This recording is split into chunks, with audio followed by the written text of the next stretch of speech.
Hey guys, so it's Wednesday, November 26, 2025. It is 11:42 a.m. as I am recording this. It is, if you're weather curious, mostly cloudy, under 50 degrees, if you will. And first of all, happy Thanksgiving and safe travels, if you will, on your way to meet with family and stuff for tomorrow and this weekend. And before we get into this topic, let me ask you to do me a solid favor if you can, and that's like the video, ring the bell for notifications, subscribe to the channel, share the video. Also guys, if you would like to support me outside of YouTube and find my content outside of YouTube, you can find me at all your favorite audio and video podcast affiliates like iTunes, iHeartRadio, Pandora, Spotify, Audible, Amazon Music, and to Radio Public, and to an extent SiriusXM. You can also find me on other video platforms like Rumble.com, Odyssey.com, Dailymotion.com, and VENMO.com. Also, guys, I have a Patreon. You can support me over at Patreon.com. I've already let you know yesterday what those plans for Patreon will be. Basically, long story short, video premieres on Patreon first, and then it will premiere on YouTube within the 24 to 48 hour period.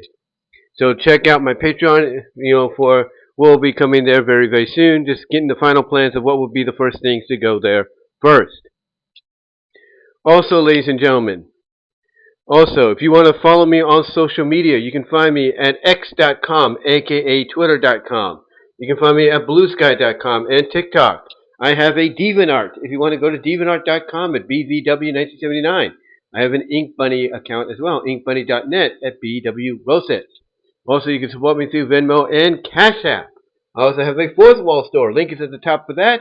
And a Teespring store. Link is at the bottom. Get merchandise for yourself or for your family and friends for this Christmas season. Also, guys, you can support me during the video premiere in the live chat by chiming in, saying hi, giving your thoughts on what I have to say here. As well as if you feel like you're in the mood, you can donate as well through the SuperChats. And on both occasions, video premiere and afterwards, the comments will be open. And if you don't get it here in time to donate, if you feel like doing so, during the video premiere, you can still donate with this super thanks option with the little heart, which is the little heart with the $sign. Also, guys, there will be some affiliated stuff in the shopping area. So if you want to click on those affiliated stuff from, other places like Kohl's, Wayfair, SD, you name it, you click on there and find something for yourself or your family during the Christmas season. It helps them out and helps me out as well. But with that said, let's get on to the topic at hand. And I have to give a shout out to Hsquidreviews. Hsquidreviews, if you will. And one of the things that they do is they upload little shorts, little 1 minute, 3 minute, 30-second shorts, whatever you want to call them, or however long they are. And they talk about, within quick fashion, some interesting topics. Now, sometimes with YouTube and other outlets like YouTube, you don't get recommended to these until maybe a couple months later. Well, this one was recommended to me today via YouTube, but it was uploaded by Hsquidreviews back in September. And it's something that I talked about before, and I've given pretty much a lot of context on. And what this little short subject was about Sally breaking things off with MonkeyCon, or aka KenCon, at the end of the Iron Dominion arc at Archie Sonic. Now, in case you guys are wondering what what I mean by her breaking things off and what Hsquids is talking about as well, it's real simple. You see, after issue 200 and Eggman went insane, we got introduced to our new villains for the next year, and that was the Iron Dominion.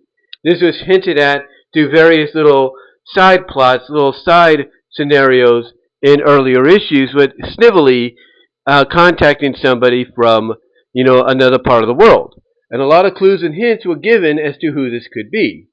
And long story short, a lot of people kind of figured out who it could be, but basically were officially confirmed at the end of issue 200. Then from issue 201 and onward, MonkeyCon, aka KenCon, came back into play, and basically things started to snowball from there. And over the course of the Iron Dominion arc, not only did he find out that Sally and Sonic were no longer an item, but he also realized, hey, this opens the door for me, And over time, he realized that maybe he could be, that individual that Sally needs, to be, find comfort in. But he also realized that the only way he could be that way is to not be so aggressive like he used to be, but basically be natural. Let him, let the progression grow, between them. And in the story, it did. It did grow to the point that, in a way, they were kind of together. They ended up as an item. But here's the thing, though, that didn't last. You see, them being an item was only meant for this story only, because basically in the epilogue issue, if you will, the Iron Dominion arc, basically Sally broke things off with Monkey Khan. Basically, she was visiting him via ring portal, if you will, ring warp, if you will. She was visiting him and all that, spending time, and even ending up basically giving him a kiss, or basically they ended up kissing each other, if you will. But long story short, the reason she broke things up with him is because, one, he did kind of, in a way, as Squid put it in the review, or in the little short video, he did kind of try to propose to her, but she basically declined the offer to stay. Because now here's the thing: it wasn't necessarily a proposal, but it was an offer to rule by his side in the Dragon Kingdom. Basically be his queen, which could be looked at as a proposal. But Sally basically had to decline because what happened is her time with Monkey Khan made her realize that she still needed to fix things. With Sonic. Like, basically, being with Monkey Kong reminded her why she had fallen for Sonic. That basically, yeah, Sonic could be a little, cocky at times, a little egotistic, but he has a good heart and he has a charm to him, which is what caused her to fall for him in the first place. So she needed to make sure that if there's anything there to salvage, she wants to at least see if she can make it work, just like she used to do in the old days. And as we all know, fast forward to 222, that's exactly what happened. Because throughout the issues that followed, you could see that they were slowly building back to that. And that's the one thing I'll give credit to Ian Flynn to, is that at least he knew how to build this up naturally, or build this back up naturally, so it didn't feel like, it just comes out of the blue.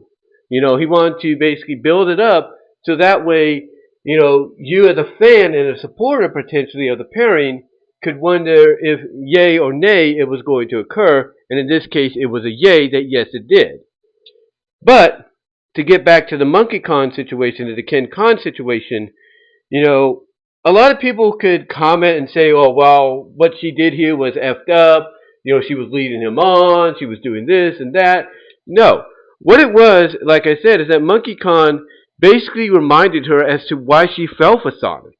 Basically, he has similar mannerisms. Yes, he's not, so much as, in a rush and everything to, I guess you could say go into battle and fight his main rival and everything, or basically look at something and be like, oh, this is awesome, so cool, like Sonic did with Silver Sonic in 225. He's not like that, but he does have similar characteristics that reminded her as to why she fell for Sonic. And also what it did is it reminded her that basically she broke things up in a way to where she embarrassed herself. She embarrassed herself and everything, along with Sonic, and not basically, just do it in a mature way to where she can, understand, okay, you have to do what you got to do. So I guess what that means is we can't, move forward. We can't, take that next step until things are settled, for this planet. So basically that's why she did what she did. Because he reminded her as to why she fell for Sonic in the first place. Because like I said earlier, he might be, or she may view him as being a little cocky and egotistic, but he has that charm and that good heart to him to where she knows he can, do the right thing he can do the right thing. He can follow orders, when the time is right, when the opportunity presents itself. And that's what, she loves about him. That's what she loves about him. So So basically, her breaking things off with Monkey Kong mutually, which was a surprise. A lot of people did enjoy that. I respected that, and everything. You know, for her to do that, it was not because she was leading him on. She was basically acknowledging that what he's done for her, and everything is he woke something up. It basically it woke something back up in her and reminded her as to why she fell for Sonic in the first place. you know, and we kind of see that. We kind of see that building up to 222. We see Sonic still be himself, but basically we're starting to see that Sally is more accepting of it because she's reminding herself, as you build towards it, that this is why she fell for him. This is why she wanted to be with him. Because this is the Sonic that, yeah, he can be, a certain way, certain times, but there's this charm about him that you can't resist, that you can't deny, and you just got to embrace and accept. Also, the other thing about the Monkey Kong Sally relationship in the Iron Dominion, and I've mentioned this many times before, is it reminded me of something I had seen before. Now, for anybody that's been a fan of the OG Saved by the Bell, you know probably what I'm going to talk about because like I said, I've talked about it previously when I've talked about this. And that is basically with Saved by the Bell, you would have certain characters, like mainly our two main love interests to each other, that being Zach and Kelly. Basically what they would do, or what the writers would do, I should say. Basically, what the writers would do is, depending on the story, they would pair them up with different individuals when they were not paired together. They would pair Zach up with different ladies. They'd pair up Kelly with different guys, and basically, it was all in an effort at the end of the day to eventually get them together at the in the end, which they did for the Wedding in Las Vegas movie. That's what they did, and it worked out because you allowed them to explore other options, but you knew it wasn't always going to be permanent. It wasn't always going to be permanent. Now you might say, well, wait a minute. What about when Elizabeth Berkley and Tiffany Amber Thiessen, who was Kelly? What about when they left the show and they brought in the Stacy character? What about that? Well, when you think about it, they did kind of explain the reasoning, in story, in context, because they were hopeful that the other two would show up, come back, at least for the finale of the OG show, and they did, so, at least they gave an in-story explanation and everything. But again, that also falls in line with what I'm talking about, because that was one of Zach's one-time interests. And again, it was all based on the context of the story and the continuity. For example, as I said before, Zach, doing the summer job beach episodes, if you will, that they did, the summer job resort beach episodes that they did, he ended up having a relationship with his boss's daughter. He ended up having a relationship with his boss's daughter and everything. But here's what was interesting. We never saw her after those summer job episodes. We never saw her after that. And the reason for it is because that relationship was only meant for that, for that story, for that little mini summer arc, that they did. That's all it was meant for. Same thing with the Hawaiian style movie, which takes place between the junior and senior season, in story, in context. But basically, Zach falls for somebody that's a mother, a little older than him, and in turn she falls for him, and that romance was only meant for that film, for that story. Nothing came of it afterwards. He never went back after he graduated or anything like that. It was only meant for that story. Kelly, same thing. Even for one episode or so, she had a thing for Screech. For a couple of episodes, she had maybe a season or half a season, she had a thing for Slater. And then, of course, the college years, she ended up in a forbidden relationship, student-teacher relationship with the professor guy, but it was all meant for that story, and it was all meant for those stories, or the context of the stories, in those arcs only. That's what they were only meant for, because what happened? Eventually, at the, towards the end of the college year's run, before it, basically continued on in the Wedding in Las Vegas movie, which served as the finale to the overall OG continuity of Saved by the Bell, what happened? Kelly and Zach got back together. They got back together, and basically they got back together after all of the times they ended up with different individuals, to kind of build the characters off of and remind them as to why they fell for each other. At the end of the day, I mean, even Zach went through several minor relationships, romantic relationships in the college years, but again, it was all basically part of this overall growing arc character-wise to bring these two back together and eventually marry them off, which was the goal, and that's what they did. I brought that up back then, when I was talking about this initially, because that's what it reminded me of. That Sally going with Monkey Kong and all that kind of fit in that category of her trying to find her place and being reminded of why she fell for Sonic. This is why Sonic would kind of act a little jealous at times and be willing to go out with Amy once in a while, because he was not only seeing something that he felt was not right in his eyes, but he was being reminded of the reason Sally fell for him. That he could he was being reminded himself that that he was losing something, that or losing someone to someone else that fell for him because of his natural charm. Basically, not trying to be egotistic. It was a growing development for him to realize, okay, I do need to, as he says in 222, he does need to slow down. He needs to kind of be like, what? I know I'm cocky, and I'm still going to be that way. I know I'm egotistic. I'm still going to be that way. I know I'm not going to take anything that Eggman or any adversary does seriously, and I'll probably still always be that way. But when it comes to her, maybe I do need to take a step back, and look at things from a wider scale. From a wider scale. So it was done in a way to help both characters grow, but mostly with Sally. It was to help her to remind her as to why she fell for Sonic, and that's why, she did what she did.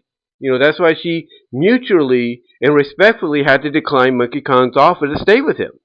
Because she was reminded, through him, through similar characteristics and traits, as to why she fell for Sonic in the first place. She was reminded, thanks to him.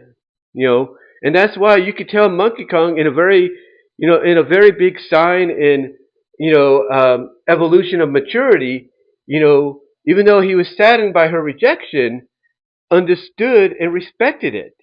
Because he's realizing, hey, if that's how you feel, that's fine.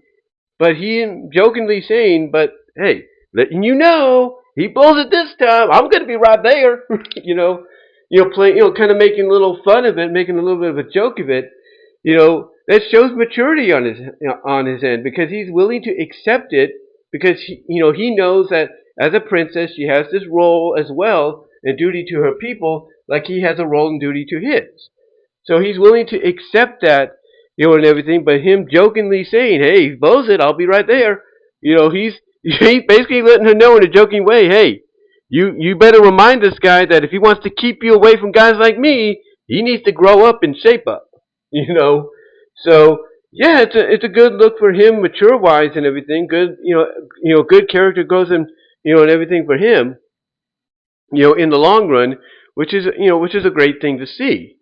But like I said, at the end of the day, ladies and gentlemen, this basically, for Sally, breaking things off with Monkey Kong, was, basically like the final, like one of the final pieces of the puzzle of her character redemption back then that she needed, to, get back to who she was and to remind herself, the reason I fell for Sonic was because of his charm. Not because he could be this way or that way, which he'll probably still be, but because of his natural charm and his good heart.